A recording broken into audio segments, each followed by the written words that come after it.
ไม่ลงมือไม่น้องชิมมึงอยู่หั่นลาบก้อยซอยแซ่แซ่บอยู่บ่เนาะ นี่แหละอ่ะ ยับเข้าอีกยับเข้าอีก ข่อยก็บ่ค่อยบ่ได้ยิ้มข้าวบ่ได้พี่น้องเพราะว่าเห็นว่าข้าวเลยก็ยากเนาะไปห้านเจลุมดีมื้อนี้ก็เพิ่นก็ทั่ว มาแม่มาเพิ่งมาแม่มาข่อยซื้อมาเพื่อนี่เนี่ยเพราะว่าหยังข่อยอยากกินแล้วข่อยถามเจ้าอยู่ว่าเจ้ากินหยังบ่เจ้าว่าบ่ไปหากินนี่พุ่น ชั้นบ่ลูก อยู่ห้องพี่น้องเจ้าว่ามาแวะห้องเพื่อนน้องหัวก่อน เลย มาเด้อผู้อยู่เทิงเด้อกินข้าวเด้อ อันแม่นมโธ่เนาะตั้งแต่เข้ามายังบ่เคยได้กินข้าวห่วมพาน้าแม่เพิ่นจักเทื่อ แม่แล้วสงสัยแม่แล้วอยากอายบ่ซั่นแล้วก็คาลัม จักเทื่อแล้วก็รับเนาะ แม่นบางคน บ่เคยอยู่เทื่อหนึงเนาะเพิ่นนั่งกินนำนี่แหละกินมื้อเดือยบ่แม่นอ้าวเนาะจักมื้อน่ะสิมีโอกาสได้นั่งกินข้าวห่มผ้ากินปลาห่มดีกินกล้วยห่มวี มื้อนั้นน่ะบอกแม่จะเข้ากินเด้อเข้ากินเด้อแล้วก็กินปะคือเก่าแล้วบอกว่านี่ข่อยก็ว่าสิได้กินข้าวน้ำเน่าแหละมื้อนั้นน่ะ อ้าวก็ซั่นเนาะทางบ่เพิ่งเคยลากันสิขอ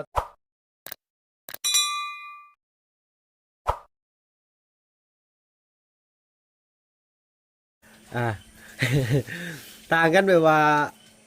แบบผ้ากับมีดแล้วนะว่าง่ายซะเพราะออกมาผ้ากับเฮียวมันก็สิเกินไปเนาะเอาผ้ากับมีดซะเนาะคมก็คมบ่คมอ่ะนะ สบายดีเด้อนางเด้อ สบายดี ป้าอาบน้ำอาบทั่วเอา ครับทัวเอาใจเย็นดูไอ้ข่อยบ่ญาติเว้าดอกเนาะเบิ่งทางอ้ายไปหาเกิบก่อนเนาะไปล้างขาครับลุยกี่ต้มมาเมื่อกี้นี่เนาะขอโทษน้องนะใช่ล่ะ อาบน้ำมาใหม่ๆยังไม่ทันได้แต่งตัวเลยบ่นั่นน่ะ โดย ยังไม่ได้ทาครีมทาอย่างเลย เนี่ย ป้าทุกพี่น้องไอ้หน้าสดก็ยังใสปานนี่คันแต่งยังสีงามหน้าน้องจันแห้งคักขาวจุนพูนอยู่โอ้บุตรกับบ่แพ้ไปได้บุตรไอ้ตัวก็ได้ มีแต่คนงามๆเนาะมื้อนี้เนาะเอาพี่น้องเอ้ยตอนค่ำตอนแรกเพราะว่ามื้อนี้ทางลุงก็บ่ได้ออกไปใส่เลยเพราะว่าฝนตกแห้งแล้วก็มันลิ้นมืดมือก็เลยไปใส่มาใส่บ่ได้ก็บ่ไล่เพิ่นบ่พามาเพิ่นอยู่ห้องเพิ่นว่าฝนตกฟ้าลงเลยสิไปเฮ็ดหยังมื้อซั่นน่ะโอ้บ่ไปบ่ได้เด้ มัด อ เขาได้เนาะเจ้าก็ได้ โดยแม่นบ่เข้ามาบ้านน้องหัวนี่คือจังได๋บุพี่น้องเอ้ยมันคือสิเป็นอนนท์บ่รับ ซั่นบ่รู้ เอาอีหลี ปาน มันเคยมาเด้ฮะ ปานนั้นแหละบ่เจ้า มันเคยมา ซั่นบ่รู้เนาะ กับอีกอย่างก็บ่มีคลิปลงอะไรพี่น้องจังหน่อยสิว่าโอ้ยอย่ามาเว้านั่นเว้านี่เด้อสิว่าเด้อเนาะ เอาเนาะก็ตามหน้าที่เฮาแหละคือว่าเฮาก็ โดยพอดีว่าได้รับมอบหมายมาแล้วได้เฮาก็ไปตามนั้นไม่ได้เนาะ พอดีว่าเบะฮาดเอื้อยร่มดีพี่น้องเอ้ยกินข้าวแล้วก็ได้ซื้อกับข้าวมาฝากน้องเพิ่น ทางลุงเฮิมได้ยังมาฝากมาต้อนน้องเพิ่นมื้อนี้ โดยกับใจ มื้อนี้เพิ่นได้น้องเพิ่นกินยังมื้อนี้กินบัง แล้วเพิ่น ด้วย เบิ่งอยู่หน้าตาข่อยก็คือหน้าตาน้องเพิ่นอยู่บ่ล่ะ โอ้ก็ผู้ดังปิดลุมๆคือกันอยู่ได้ลุง โอ้ยเอาพี่น้องเอ้ยสบายดีเด้อ ยับเขาอีกแน่ 14เบิ่งสิ บ่อยากเห็นเจ้าได้ลุยเบิ่งเอ้า ยับไปอีกนิดนึงได้ล่ะนิดนึงนะ ไปหนึ่งเด้อบ่ โดย โอเคเอ้า เขาจอดหนู เอามื้อวานนี่เนาะพี่เนาะลุงนั่งใกล้น้องจัน FC เพิ่นคอมเมนต์มาด่าลุงอยู่ว่าเฒ่าบ่อยู่สมเฒ่าจังว่านั่งใกล้เด็กน้อย โธ่เนาะแต่ว่าเมนก็เพิ่นบ่จักปานน่ะเนาะพูดกล้องเพิ่นเป็นตะเบิ่งอยู่ดีพี่น้อง ขอบ เนาะ คุณทั้งอ้ายเพิ่น เนาะ ก็สิให้ว่าได้สับบ่เพิ่งก็ให้ เอาเนาะกระซั่นทางน้องบุตรกับทางอ้ายก็สิให้เจ้าขอบบุญขอบคุณเนาะตั้งใจเด้อบัดนี้เด้อเนาะขอบคุณทางเมย์จะดีทั้งฝั่งไทยเพิ่นคือเก่าเนาะได้มอบหมายหน้าที่ให้ทางบ่เพิ่งเป็นสะพานบุญให้ในครั้งนี้ก็เป็น3รอบเลยพี่น้อยเนาะโดยก็มีทั้งกระติกน้ำในรอบนี้เนาะทางเมย์จะดีเพิ่นได้มองเห็นว่าน้องเพิ่นยังบ่มีกระติกใส่น้ำกินเนาะแต่ก็มีน้ำเนาะตามที่เมย์เพิ่นบอกเนาะทางบ่เพิ่งก็ได้จัดสรรมาให้เนาะตามจำนวนที่เพิ่นบอกมาเนาะก็มีแต่ตั้งมกตั้งใจเด้อน้องเด้อทั้งเพิ่นก็บ่ได้ให้ประสงค์ออกนามดอกมีแต่บอกว่าเมย์ใจดีทั้งฝั่งไทยเนาะ ขอบใจเด้อที่เมที่ฟังไทยมาเซน้องขอให้อยู่ดีมีเฮงควายลำควายรวยความเจ็บใหญ่ใดความขายใหญ่มีไปทางใดมาใส่ขอสุขภาพแข็งแรง สั้นๆแต่ว่าเวลา โดยสั้นๆ อะไรกระทั่งปลุงเพิ่นคอมเมนต์มาเนาะทางบ่เพิ่งได้ลงคลิปไปแล้วก็ได้มาตรวจเบิ่งในมันสิไปในทิศทางใดเนาะในคอมเมนต์เนาะเฮาต้องเพิ่มเติมหยังเขาขาดเรื่องหยังเนาะการให้ของทางฝั่งไทยเพิ่นนี่สำคัญแน่น้องเนาะการทุกสิ่งทุกอย่างของทุกชิ้นเนาะเวลาเพิ่นให้นี่เพิ่นสิยกมือไหว้ก่อนแล้วเพิ่นจึงรับของเนาะคือว่าอะไรทั้งน้องเพิ่นน่ะก็หาก็ได้ใช้ในโลกโซเชียลได้ใช้โทรศัพท์เนาะสังเกตเบิ่งเวลาเด็กไทยเนาะเวลาข้ามถนนปุ๊บเพิ่นสิยกมือไหว้โลดเนาะเวลาเพิ่นจอดรถจอดหยังให้ อันนี้คือว่า คือน้ำใจ โดยเป็นน้ำจิตน้ำใจเพิ่นคือว่าแล้วทั้งน้องเพิ่นก็อยู่ในหมู่บ้านตลอดเนาะบ่ได้ออกไปใช้โทรศัพท์ก็บ่มีมา แต่ ก่อน ไปเวียงไปยังซี่ก็ลุงเชื่อว่าน้องก็ยังบ่ค่อยฮู้ปานใดเพราะว่าอยู่ในสังคมใหญ่อยู่กับจริงแล้วบ้านเฮาส่วนหลายก็สิมีแต่ขอบใจซื่อๆ โดยขอบใจแต่ว่า มือ การพนมมือหรือว่ามือไม้อ่อนนี่ถ้าฝั่งไทยนี่เพิ่น แม่ น่ารักหลายดอกเลยเนาะ คือสังคมลาวเฮาก็เป็นคือกัน โด โด ย ยเฉพาะที่ แต่พวกที่เขาสังคมหลายๆหั่นนะสิฮู้ อยู่งามมุงเฮียน เออ อย่างสินะ เออ ก็ได้อันนี้ ก็บ่เป็นหยังเนาะก็ค่อยเป็นค่อยไป ปั๊บเอาค่อยเป็นค่อยไป เนาะ บ่กล้านั่งใกล้น้องจันเพราะว่ายังฮู้ว่าบ่ได้อาบน้ำมื้อนี้นะ โอ้ยจังว่าแล้วยางกำลังข่อยกินยังได้ข่อยว่าเนาะ บ่ได้อาบน้ำมันยันว่าน้องเพิ่นกินกินคิวว่าบ่ได้ได้เนาะเนาะคิวประจัน ไม่ได้กินยัง จะได้กินเลย โอ้ยเดี๋ยวผู้หลังตันมาจัก ก็แล้วน้องๆเพิ่นเป็นหวัดพอดีเนาะ เป็นวัดบ่ล่ะบ่ส อ่า บาย นี่นะครับว่าน้องเพิ่นบ่เป็นหวัดคือข่อยเนาะโอ้ยคันยืนอยู่ในลมยังถึกกินอยู่เนาะ ก็ว่า ก็นัวหัวม่วนเด้อพี่น้องเด้อขอโทษขออภัยนำหลาย มียากินล่ะ บ่มี บ่มี โดย เป็นได้เป็นอาการบอกมาในเพื่ออื่นเขามา ๆอัน สิยาเขา สั้นเอาออกมาข้างนี่ก่อนก็ได้เนาะ เอาล่ะเอาไปพูด บังกล้องทั้งลุงเพิ่นพี่หน่อยเนาะเอาไม่ก็ได้ อาการเป็นจังได๋ โอ้ย กันดังชื่อ การล้างซื่อ จมูก บ่ได้ปวด จ หั มู ว กกระดังซื่อ บ่ได้ตัวฮ้อนบ่ได้อันนี้เลยเนาะ ๆ บ่แม่นหยังเนาะบื้นคันว่าสิได้เข้ามาได้ซื้อยามาฝาก อืม ที่จริงนี่คันบ่เจ็บเป็นไอ้นู่นนี่รอนี่เพิ่นบ่ได้ให้ซื้อเข้ามาฝากหลายยา โด เพ ย ราะว่ามันคล้ายๆแซงกันนะคันว่าเขาเป็นแล้วเขาซื้อมาให้นี่ได้ โดย เป็นบ่เพิ่นเนาะ แม่นแหล้วเนาะ นี่เป็น รอบก่อนก็ต้องหัวเป็นเนาะFC คอมเมนต์มาโอ้ยบ่เพิ่งเขาไปทำแมนชื่อยาไปฝากน้องหัวแน่เพิ่นว่าโดนเข้าไปจักเม็ดน้องหายเลยดอกก็ได้ ไม่ 4 เม็ดเนาะประมาณนั้นพี่น้อยกินยานี่สิกิน4 ชั่วโมงต่อ2 เม็ดหรือ4 เม็ดนี่แหละพี่น้อยเนาะทางบ่เพิ่งก็อย่า เอา ลืม น้ำ เลย ใช้ นะ สมนีนะอาบนะนาง เอาน้ำฝน น้ำฝน โดยตรง คือบ่ตรงไว้กิน ตรงแล้วขึ้นไปแจ้งกัน ฮะบ่เป็นหยังบ่เป็นหยังนี่เขาลุงกินมาเลยก็ซื้อมาให้โต บ่เอาลงมากินน้ำกันนี่ ก็คือว่าจังซั่น เป็นสิคลัมแล้วบาดนี้เพิ่นบ่เพิ่งเห็น คา บ่ รับอีกแล้วโอ้ยเนาะ เนาะ อ้าวโอ้ยคารับอีกแล้ววันนี้เดี๋ยวเพิ่งมาตามก่อนตามน้องจันอันไปอันแค่พาข้าวพาน้ำก่อนเดี๋ยวมันสิคารับลุงก็ได้อ่า ให้ถึงเช้ากินแล้ว โอ้ยแม่ก็มีแต่ว่าให้แต่ลูกสาวเพิ่นกินยันชุมลุงบ่กิน แล้วทางหมู่บ้านนี่มื้อนั้นเฮาไปเอาข้าวไปส่งบ้านน้องเฮาย่างกลับมา3คนเนาะทางอายะเรือทางแม่ใหญ่เพิ่นนั่งที่เขาอยู่บ่มีเรื่องนึงเนาะที่เขา โอ้ยเพิ่นยังบ่ได้อันว่ามาอันเบิ่งบ่นางอันสีเขาดอกไฟหม่องใดอันเขาอันตอนี่หม่องใดเพิ่นบ่ได้มาบ่ล่ะมื้อนี้เพิ่นบ่ได้มาซ้ำฝนตกแม่ฝนตกเจ้าก็ยังไปหานออยู่นะแม่ เอามันหนาวไว้ซั่นว่า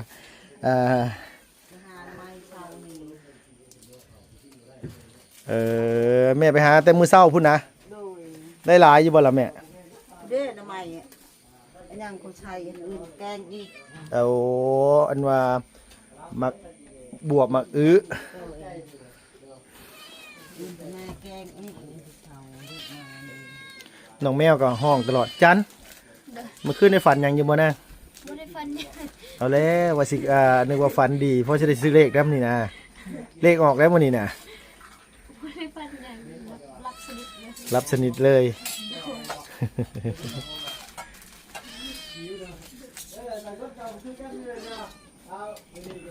แม่ก็ใจดี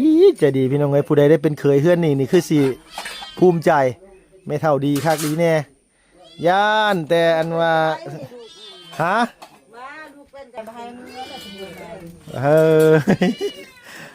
อะไรอันว่าคุยกันแล้วบ่แม่ว่าสิไปเยี่ยมทพอแล้วมื้อใด ว่าติดหน้าหันบาบุญมา มาบุญมาแล้วก็เพิ่นลงแล้วก็สิเมื่อน้ำเพิ่นเลยเนาะ โอ้ย อ๋อโดยเพราะว่าทั้งทพออยู่บ้านนั่นพอวจันทร์เนาะพี่น้องเนาะก็คือว่าง่ายๆก็คือพี่น้องกันกับแท้ชุมลุงนี่แหละหน้าติดกันเลยเพิ่นกับญาติพี่น้องกันแล้วก็คุมขังคือกันแล้วก็นี่แหละแบบเดียวกันก็พอน้องหัวพอน้องจันนี่แหละซื้อมาเสพแล้วก็ก็ดีว่าเจ้าหน้าที่เพิ่นมาตรวจตาเพิ่นไว้เอาไปอยู่เพิ่นอยู่ห้องเดียวกันเลยบ่แม่ โดย อ๋อโดย ด้บ่อะไรบ่ได้มา บ่ไรบ่ได้มาบ่ไรเพิ่นอันว่าอยู่นั่นพุ่นโอ้โอ้โอ้โอ้โอ้อย่าพาวเด้อนางอย่าพาวเด้ออย่าพาวเด้อเดี๋ยวลุงก่อน ลูกมากินข้าวแม่ก็ม่วนกัน คิวแล้วอ่ะลุงเริ่ม โดย กินเป็ดอยู่บ่ ฮะ เคยกินดอกตีนเป็ดอยู่บ่ ดอกทินเป็ดเดี๋ยวมาได้บ่ล่ะ จ้า เดี๋ยว บ่ มา เอา อ๋อดู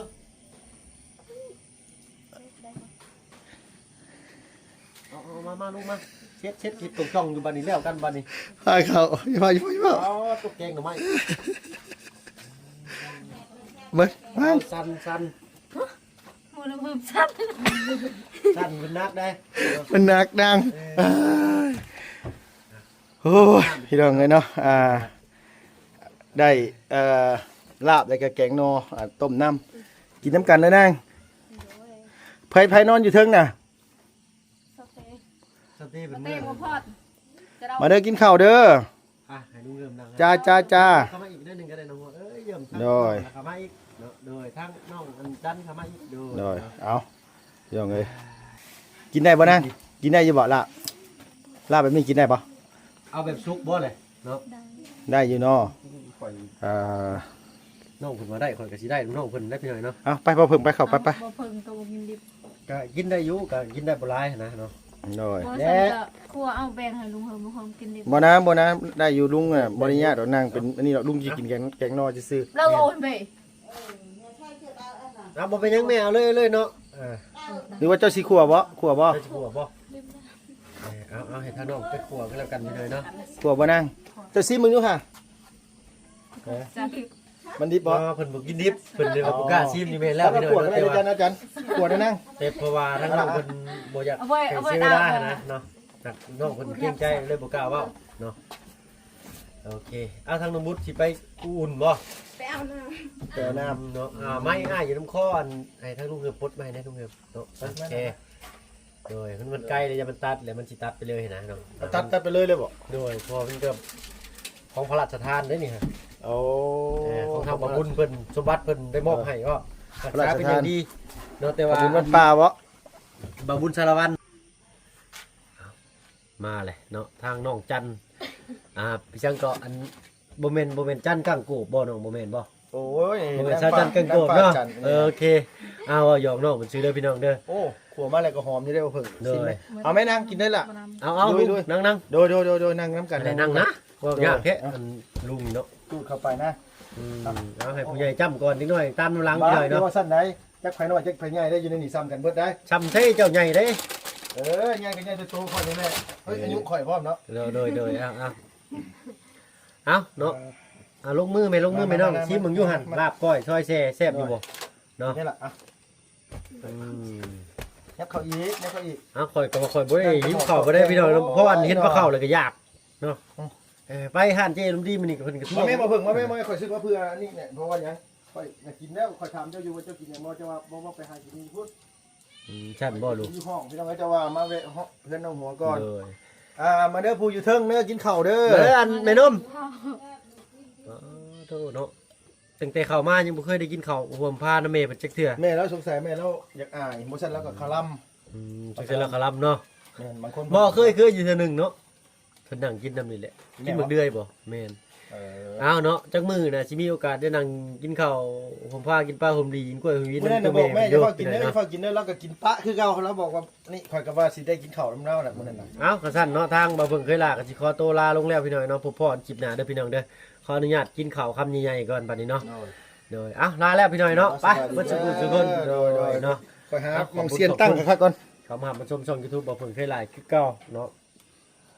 สำหรับคลิปนี้อยู่ดีมีแฮงเบิ่งสุขคนพี่น้อยเนาะลาแล้วเนาะสบายดีจ้ะ ไปบ่เพิ่งไปบัดนี้ไปโอ้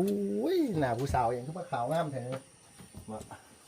อีหลีมีแต่คนขาวๆอยู่ในกล้องนะ โอ้คนละบ่จะกล้ากันใกล้บ่ได้ข่อยมันคนละสีเลย ขาวคือกันบ่เพิ่งนี่มาพี่น้องมา ตัว เก่งน้อง ไป ที่จริงนะลุงซื้ออยู่นะว่าสิเอาข้าวมาเสียเจ้าแกงนี่คือแหละแต่ว่ามันมาบ่ฮอดซับพอดีว่ามันคำก่อนแต่ให้เอื้อร่มณ์ดีแล้วอันว่าต้มพี่น้องเอ้ย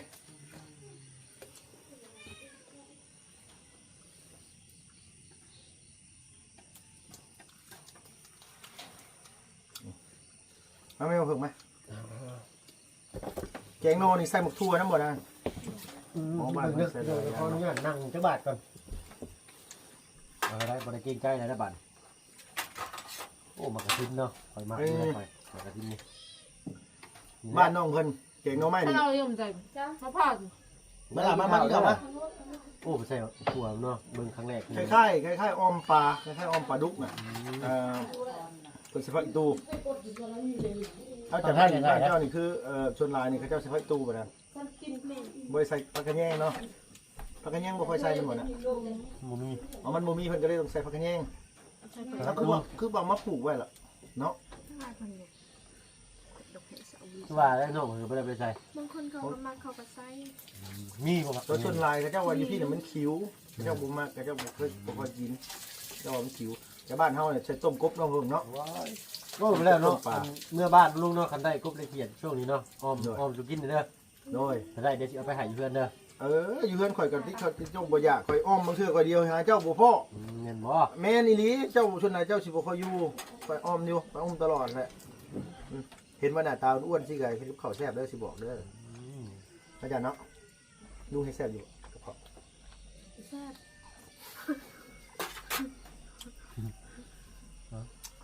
น้องเกือบตามบ่ทันลาบไก่เมื่อบ่รู้ว่าเป็นยังไงแซ่บบ่ลาบไก่แซ่บบ่เบิดอยู่บ่เบิดบ่ต้องถามแม่แล้วอันว่าเฮ็ดกับข้าวแซ่บแม่ลาบไก่เมื่อนั้นแซ่บอยู่บ่แม่เบิดอยู่บ่ก็ถือว่าผ่านคั่นน่ะจะไปกินกับปลาบุญมันปลาเลยปลาบุญมันปลาน่ะแซ่บก็ว่าบ่แซ่บแล้วมื้อไหนเพิ่นนั่นแน่น่ะ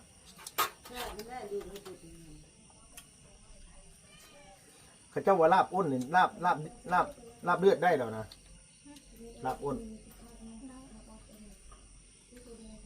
บ่เคยกินนี่เด้อบ่ ผมบ่กล้าจะกินเพิ่นแล้วก่อนนะ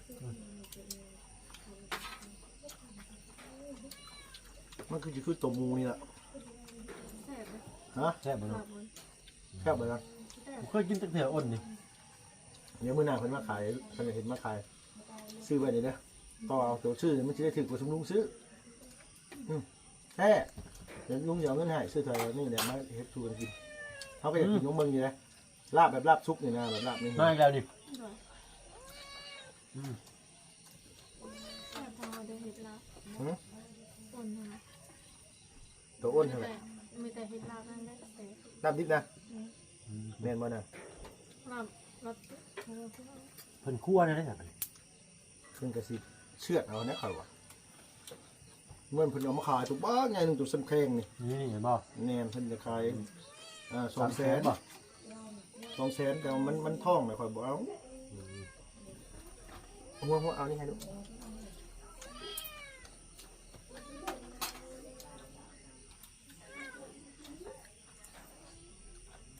มื้อนั้นก็แบบนี้แหละ โอ้ยช่วงหลังๆนี่ห้องตลอด เขาบอก ออกอยู่เลขไทยเมื่อนั้นน่ะก็บ่ได้ว่าเราบ่ออกนะออกอยู่ รอบก่อนก็มาห้องนี่แหละอ๋อ คันบ่เรื่องเลขมือเลขออกมือเลขออกซ้ำมื้อนี้เนาะเว้าเรื่องเลขมันก็สิตีใช่ตัวนั้นตัวนี้เบิดแล้วฝันอยู่เพิ่นไงเมื่อคืนข่อยฝัน โอ้ ว่า ขอ ข่อยจับ ฟันเขาดิจับปลากันหมดจับ จับกบข่อยน่ะ โอ้ขอจับปลาเต็มมือเลยหักคอพ่อ พันอยู่ ฝันมาได้ล่ะฝันมาได้นะฝันมาได้นี่สิตีเป็นเลขนี่ แต่มันอาจจะแปลว่าอะไร ฝันว่าได้ใดกับสิแปร ฟันว่าขึ้นไปเอาดอกแขน ขึ้นฮะ คุณครูไปเอาดอกแขน ขึ้นผู้ไปเอาดอกแคนอ๋อพักของแคนน่ะนะแม่นว่านางที่เฮามาแกงใส่อ้อมไม่ใช่อย่างนี้หรอวะ โบกไม่อย่างดอกแขนเขาเห็ดไม่พลอยค่ะ อ๋อดอกแคมดอกแคมดอกแคมดอกแคมอ๋อ คุ ขึ้น ณแปลว่ายังไง วัดไปบ้านเลย ซ้ำเอากับปั้นมาตีงอนพี่น้องเอ้ยมึนมึดอยู่นี่ล่ะ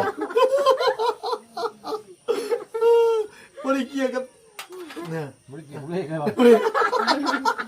เดี๋ยวเราจะถาม ก็คอยสิแปลนี่เขาเจ็บว่า เป็นยัง ตัว ไง ไหนหนุ่มตัวไหน เปลือกหมู เล็กหมู โอ้คืออยู่ อ๋ ได้ อ เลย แม่ได้น้องไอ้น้อเล็กหมูเนาะเล็กหมูตัวฮะ เด็กหนู เล็กหนูเล็กหนูหรือเล็กหมู หมู เล็กหมู คอยเด็กหนูเด้อ เจ้าเล็กหนูลายแล้วพี่น้องเอ้ยว่าที่นี่เนาะ เอาบ่เป็นอย่างเดียวสิซื้ออยู่อันนั้นเลขหมูอันนี้เลขหนูแต่ก็ล่อไปแล้วล่ะเมื่อกี้นี่ก็ได้อันนี้เดี๋ยวสิโทรอันเดียวมึงบ่ทันโทรซื้อเลยลมดีก็ได้เนาะ น้ำชื่อพุ่นนะ ทันอยู่ทันอยู่ เอาแมงกระเบือทำไม โอ้ตัวอย่าไล่มานั่นนะโอ้ตายแล้วพี่น้องเอ้ยถึกว่า คือสองอะไรมูกับแมงกระเบือ หมูมันกระเบื้อหนู ว้า คือตัวละเซนตัว ล้านหนึง ล้านหนึ่งพอดี อ่ะ บัตรไปจะมัน เอาเลขหมูกับ3ปอง เอามาใช้ได้แล้ว เลข เนื้อ มาเลขหนูกับ เอา 3เลขกระเบื้อกับ3ตัวละแสนกับ9แสนโอ้ยซื้อเขามาถิ่มไว้นี่กินเป็นเดือนเนาะเพิ่งเนาะ เขาซื้อลายไปทำกันได้ ฮะ มันมาซื้อ แต่5,000 10,000เลยฮะ กับบริซื้อลายปานนั้นว่าถึงกันนะใช้ตัวละแสนนี่9แสนนั้นโอ้ยซื้อเข่ามาถิ่มไว้นี่ได้เกือบ2ศอกพุ่นทำสิกินปะนี่นะคืออมปลานี่นะ เนาะอ่อมปลาคอเนาะ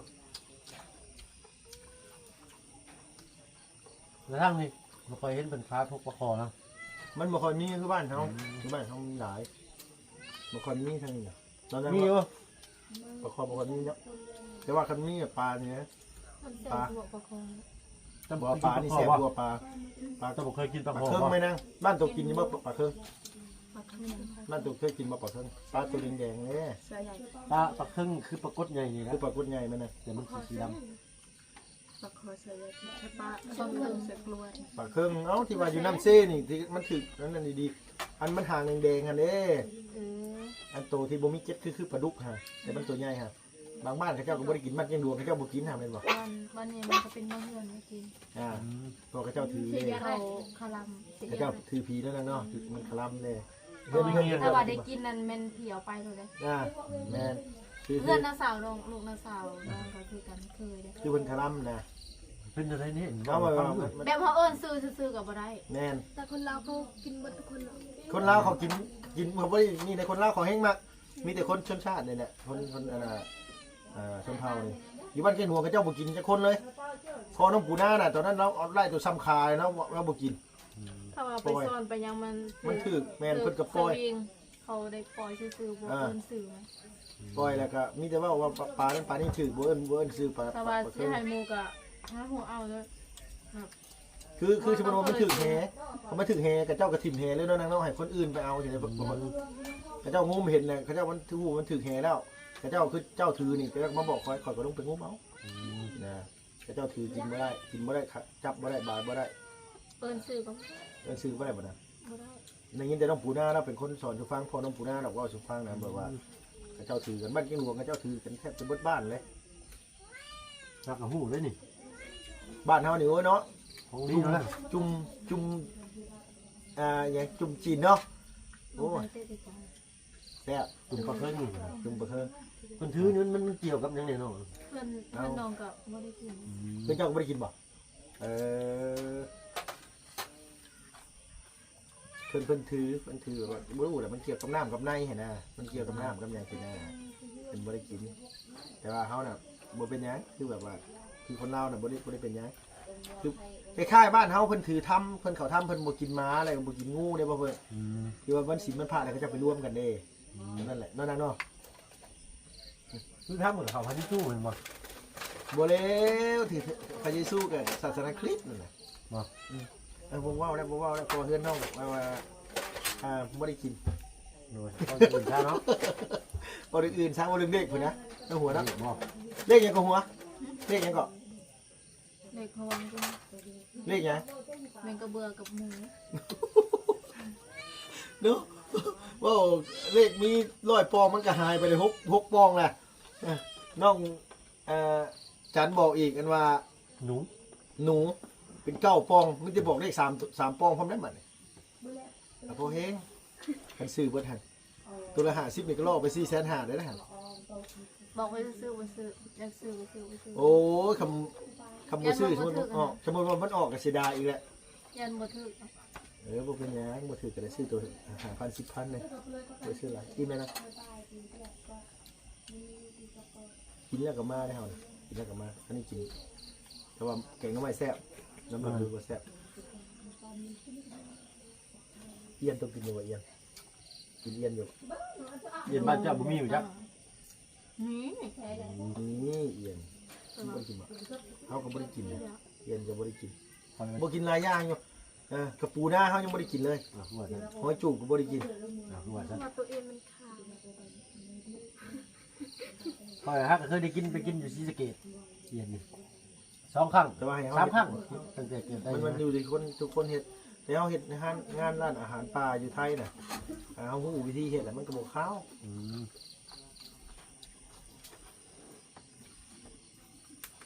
เรียบร้อยพี่น้องเลย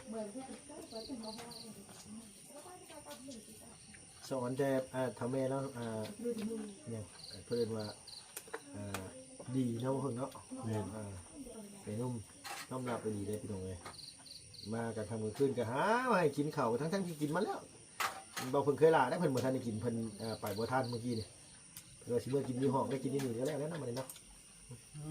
ตึกกับพี่นิก บ่ได้คอยจะลดน้ำหนักคอยอยู่เจ้าว่าให้คอยตลอดเลย บอกช้าเนาะคนตรงเนี่ยใจน้อยแฮะนี่พวกกินข้าวลายอยู่ตรงนี้เนาะ เจ้าอวบขึ้นอวบนะเจ้าหน้าตาจะเต็มขึ้นได้เลย มันเคยกินมาม่าแต่มันหนาไข่โซเดียมมันร้ายเลย บ่ได้กินแต่เฮิงเลยมาม่านี่ลืมเลยเดือนเลยพี่น้องเลย กินมาม่ามันนี่บ้านนอนซอน กินข้าวสอน นี่ตัวเที่ยง นอนจังมุงนั่งแต่ละมื้อ เก้าโมง นอนกับมุง ด้วย โอ้ตามมันว่า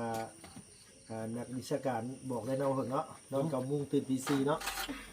สมองดีเลยเฮาได้ค่ะตี 2ตื่น12โมง มาตอนที่2ตื่น8 โมงนะ โพดโพพี่น้องเอ้ยบางมื้อเนี่ยพากันไปนอนกับพากันนอนเบิ่งโทรศัพท์เล่นโทรศัพท์อยู่บางมื้อก็คือว่าเข้าเดียวฮอดตี 1ตี 2เนาะเพิ่นเนาะ แม่น มาตื่นก็ตื่นประมาณ8 โมง 9 โมงพี่น้องเอ้ยคือมื้อเช้านี่ป้าตื่นแต่เช้านี่ไปเฮ็ดหยังบ่ได้ว่าทีนี้ตื่นมาแล้วบัดอันว่าฝนตกผู้หาบ่ไล่ก็บ่อาบน้ำ ออกไปเลยได้ขอนฝนตกอ่ะ นั่นแหละจังว่าเพิ่นว่าแข่งฝนไป ประมา ว่า ณ8 โมงครึ่งออกไป โดยอันบ่ดึงพื้นดึงไฟเพิ่นบ่ได้มาเลยมันบ่มานี่ยายเพิ่นมาเข้าไว้เลยนะพี่น้องเอ้ยบ่มันจังได๋อันว่านี่แหละรถจอดำมาเฮาจังได๋ใส่พื้นใส่ไฟอยู่นี่เลยเนาะจ่ายเป็นที่เรียบร้อยแล้วล่ะจักมื้อก็สิลงไปพุ่นอีกได้นี่พลานไปเฮ็ดเวียกอยู่พลานก่อนจะมื้อ2มื้อเรื่องนี่แหละมันของน้ำของนายเฮือนของพ่อไปเบิ่งถนนทางก่อนให้พี่ให้น้องเพิ่นเบิ่งนํกันนั่นเลยเพิ่นสิเข้าใจผิดเดี๋ยวเขาเจ้าก็สิโทรมาเว้าอีกมาถิ่มมาปะงานอยู่พุ่นอีกละงานแต่คันว่ามีอยู่ไสเฮาเฮ็ดได้อยู่ไสเฮาก็เฮ็ดบ่ปะบ่ถิ่มดอกเนาะบ่เพิ่นเนาะ ด้วยทำไมแล้วถ้าบ้านนอกวันนี้ทางบ่ดีไปบ่ได้เลยรถ แก เก๋ บ่ บ่ ได้ ได้ เมื่อรถเก็บแกทรายแกแห่ครับบ่ได้เลยจะมาสิเข้าไปเบิ่งพุ่นก่อนนั้นแล้วก็มีเวียกแน่กับเขาไอ้สร้างเขาไอ้อาดนี่แน่โดยโอเคแล้วพี่น้องไงกินข้าวอิ่มล่ะอิ่มเลยเนาะนั่งเนาะเอาโอเคเลยเสนอเอาสบายดีป้าลุงแน่โดยเอา ไปดีจ้ะ เอามากินข้าวตอนค่ำๆเด้อพี่น้องไงมื้อนี้ก็ได้อันว่าอยู่เฮือน ก็ได้บัดนี้ ฮะ พี่ลายช่ำ โอ้ยบ่เป็นหยังนะคนเฮาเนาะหิวก็กินติมันสิว่าหยังกันเอาขอบคุณหลายๆพี่น้องเนาะอยู่ดีมีแห้งมื้อนี้ก็ลงคลิปบ่ได้อันว่าให้พี่ให้น้องเบิ่งเต็มสตริงเลยเพราะว่าฝนตกฝนลิ้นบ่ได้เข้ามาเนาะพี่น้องขอบคุณหลายๆอยู่ดีมีแห้งเด้อพี่น้องเด้อไปแล้วบ๊ายบายสบาย